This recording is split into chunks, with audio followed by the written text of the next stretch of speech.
ಓಂ ಶ್ರೀ ಗುರುಭ್ಯೋ ನಮಃ. ಹರಿ ಓಂ. ವಕ್ರತುಂಡ ಮಹಾಕಾಯ ಕೋಟಿ ಸೂರ್ಯ ಸಮಪ್ರಭಾ ನಿರ್ವಿಘ್ನಂ ಕುರ್ಮೇ ದೇವ ಸರ್ವಕಾರ್ಯೇಷು ಸರ್ವದಾ. ಶ್ರೀ ಗುರುಭ್ಯೋ ನಮಃ. ಹರಿ ಓಂ. ಮಾತೃದೇವೋ ಭವ, ಪಿತೃದೇವೋ ಭವ, ಆಚಾರ್ಯ ದೇವೋ ಭವ, ಅತಿಥಿ ದೇವೋ ಭವ. ಈ ನಿಮ್ಮ ಕೆ ವೆಂಕಟೇಶ್ ಶರ್ಮ ಮಾಡುವ ನಮಸ್ಕಾರಗಳು. ಸರ್ವವಿದ್ಯೆ ನಮ್ಮ ಚಾನಲ್ಗೆ ಸ್ವಾಗತ. ಹಾಗೂ ಫೇಸ್ಬುಕ್ಕು ಮತ್ತು ಇನ್ಸ್ಟಾಗ್ರಾಮ್ಗೆ ಲಿಂಕ್ ಮಾಡಿರ್ತೀನಿ. ಸಬ್ಸ್ಕ್ರೈಬ್ ಮಾಡಿ, ಶೇರ್ ಮಾಡಿ, ಲೈಕ್ ಮಾಡಿ. ನಮಸ್ಕಾರಗಳು.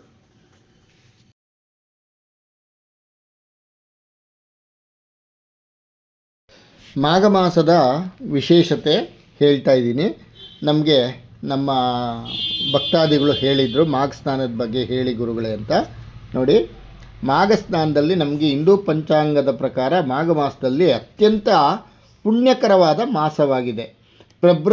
ಜನವರಿ ಫೆಬ್ರವರಿ ತಿಂಗಳಲ್ಲಿ ಬರುತ್ತೆ ಈ ಮಾಘ ಮಾಸ.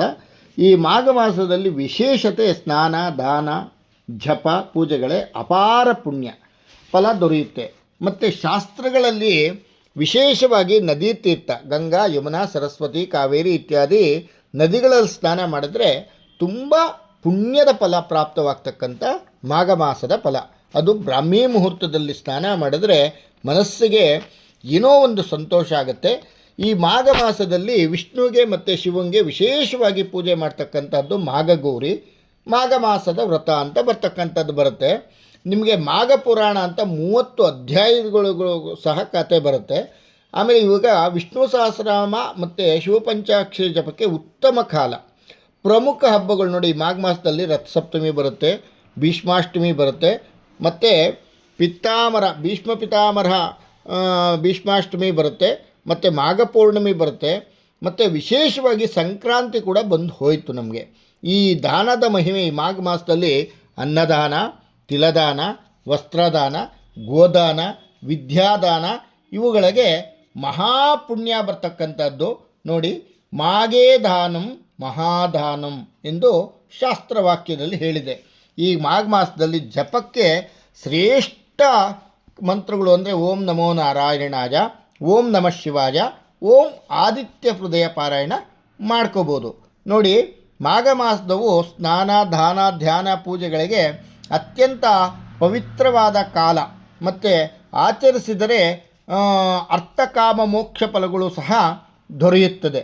ಮತ್ತು ನೋಡಿ, ನೀವು ಯಾವುದಾದ್ರೂ ನದಿಗೆ ಸ್ನಾನ ಹೋದಾಗ, ನದಿ, ಕೆರೆ, ಸಮುದ್ರ ಅಥವಾ ಬಾವಿಯಲ್ಲಿ ಬಿಂದಿಗೆಯಲ್ಲೋ ಅಥವಾ ಬಕೆಟಲ್ಲೋ ತೊಗೊಂಡು ಸ್ನಾನ ಮಾಡಬೇಕಾದ್ರೆ ಅಥವಾ ಮನೆಯಲ್ಲೇ ಮಾಡಬೇಕಾದ್ರೆ ಈ ಮಂತ್ರನ ಕೇಳಿಸ್ಕೊಳ್ಳಿ. ಹೇಳ್ಕೊಳಕ್ಕಾಗದೇ ಇದ್ದರೆ ನೋಡಿ, ಈ ಮಂತ್ರ ಈ ಥರ ಬರುತ್ತೆ. ಮಾಘ ಮಾಸೆ ಪುಣ್ಯಕಾಲೆ ಪ್ರಾತಃ ಸ್ನಾನಂ ಕರೋಮ್ಯಹಂ ಪಾಪಕ್ಷಯಾರ್ಥಂ ಧರ್ಮಾರ್ಥಂ ವಿಷ್ಣು ಪ್ರೀತ್ಯರ್ಥ ಮೇವಚ ಅಂತಕ್ಕಂಥದ್ದು. ಆಮೇಲೆ ನಮಗೆ ಮನೆಯಲ್ಲಿ ಸ್ನಾನ ಮಾಡಬೇಕಾದಾಗ, ನದಿಗಿಳಿದಾಗ ಅಥವಾ ಸಮುದ್ರಕ್ಕೆ ಇಳಿದಾಗ, ಕೆರೆಗೆ ಇಳಿದಾಗ, ಬಾವಿಯಿಂದ ಸ್ನಾನ ಮಾಡಬೇಕಾದಾಗ, ಬಕೆಟಿಂದ ಸ್ನಾನ ಮಾಡಬೇಕಾದಾಗ ಗಂಗೆ ಚಮುನೆ ಚೈವ ಗೋದಾವರಿ ಸರಸ್ವತಿ ನರ್ಮದೇ ಸಿಂಧು ಕಾವೇರಿ ಜಲೇಸ್ಮಿನ್ ಸನ್ನಿಧಿಂ ಕುರು ಅಂತಕ್ಕಂಥದ್ದು ಅರ್ಥ ನೋಡಿ. ಗಂಗೆ, ಯಮುನೆ, ಗೋದಾವರಿ, ಸರಸ್ವತಿ, ನರ್ಮದೆ, ಸಿಂಧು, ಕಾವೇರಿ ಈ ಎಲ್ಲ ದೇವತೆಗಳ ನೀರಿನ ಸ್ನಾನ ಕೂಡ ನಾನು ಮಾಡ್ತಾಯಿದ್ದೀನಿ ಅಂತಕ್ಕಂಥದ್ದು. ಆಮೇಲೆ ವಿಶೇಷವಾಗಿ ಎಲ್ಲ ಆಗುತ್ತೆ. ಸ್ನಾನ ಆದಮೇಲೆ ನೋಡಿ, ಇದೊಂದು ಮಂತ್ರ ಬರುತ್ತೆ ನಿಮಗೆ. ಸ್ನಾನ ಆದಮೇಲೆ ಹೇಳ್ತಕ್ಕಂಥದ್ದು, ಸ್ನಾನ ಮುಗಿದ ನಂತರ ಹೇಳ್ತಕ್ಕಂಥ ಮಂತ್ರ. ಮಾಘ ಸ್ನಾನೇನ ದೇವೇಶ ಯತ್ ಪುಣ್ಯಂ ಸಂಪ್ರಪದ್ಯತೆ ತತ್ಸರ್ವಂ ಅಖಿಲಂ ದೇವ ಪ್ರೇಚ್ಛಮೆ ಜನಾರ್ದನ. ಮಾಘ ಸ್ನಾನದಿಂದ ದೊರಕುವ ಎಲ್ಲ ಪುಣ್ಯವನ್ನು ಹೇ ಜನಾರ್ದನನೇ ನನಗೆ ಸಂಪೂರ್ಣವಾಗಿ ಅನುಗ್ರಹಿಸು ಅಂತ ಹೇಳ್ತಕ್ಕಂಥದ್ದು. ಆಮೇಲೆ ಅಷ್ಟಾಕ್ಷರಿ ಮಂತ್ರ ಓಂ ನಮೋ ನಾರಾಯಣಾಯ, ಓಂ ನಮೋ ಭಗವತೆ ವಾಸುದೇವಾಯ ಅಂತ ಹೇಳ್ಕೊಬೋದು. ಆಮೇಲೆ ಓಂ ನಮಃ ಶಿವಾಯ ಶಿವಪಂಚಾಕ್ಷರಿ ಕೂಡ ಹೇಳ್ಕೊಬೋದು.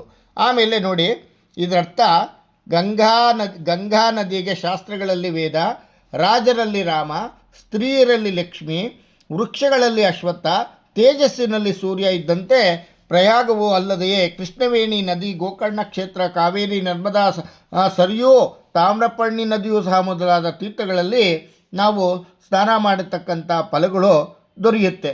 ಶ್ರೀಹರಿ ಪೂಜೆಯಿಂದ ಪಾಪಗಳು ದೂರವಾಗುವುದು. ಪ್ರಹ್ಲಾದ, ಧ್ರುವ, ದ್ರೌಪದಿ, ಅರ್ಜುನ ಇವರೆಲ್ಲ ನಾರಾಯಣ ನಂಬಿ ಧ್ಯಾನದಿಂದ ಪುನೀತರಾದರು. ಆದರೂ ಸಹ ನೋಡಿ, ದ್ವಾಪರಯುಗದಲ್ಲಿ ದ್ರೌಪದಿ ದೇವಿ ತನ್ನನ್ನು ರಕ್ಷಿಸಿಕೊಳ್ಳಲು ಕೃಷ್ಣ ಕೃಷ್ಣ ಎಂದು ಕರೆದು ತನ್ನನ್ನು ರಕ್ಷಿಸಿಕೊಂಡರು. ನೋಡಿನಿ, ಈ ಕಲಿಯುಗದಲ್ಲಿ ಎಡಗಾಲಿನ ಬೇಳು ಭೂಮಿಗೆ ಅದಮಿ ಊರಿ 2 ಕೈಗಳನ್ನು ಮೇಲೆತ್ತಿ ಜೋಡಿಸಿ ಓಂ ನಮೋ ನಾರಾಯಣಾಯ ಎಂದು ಜಪಿಸಿದ್ರೆ ನಾರಾಯಣ ತೃಪ್ತನಾಗ್ತಾನೆ. ಈ ಮಾಘ ಮಾಸದಲ್ಲಿ ನೀವು ಏನು ಜಪ ತಪ ಫಲ ಹೋಮ ಹವನಾದಿ ದಾನಾದಿಗಳು ಮಾಡಿದ್ರೂ ಸಹ ಪುಣ್ಯವಾಗುತ್ತೆ. ಎಲ್ರಿಗೂ ಒಳ್ಳೆಯದಾಗಲಿ. ಸರ್ವೇ ಜನ ಸುಖಿನೋ ಭವಂತು. ಸಮಸ್ತ ಸನ್ಮಂಗಳಾನಿ ಭವಂತು.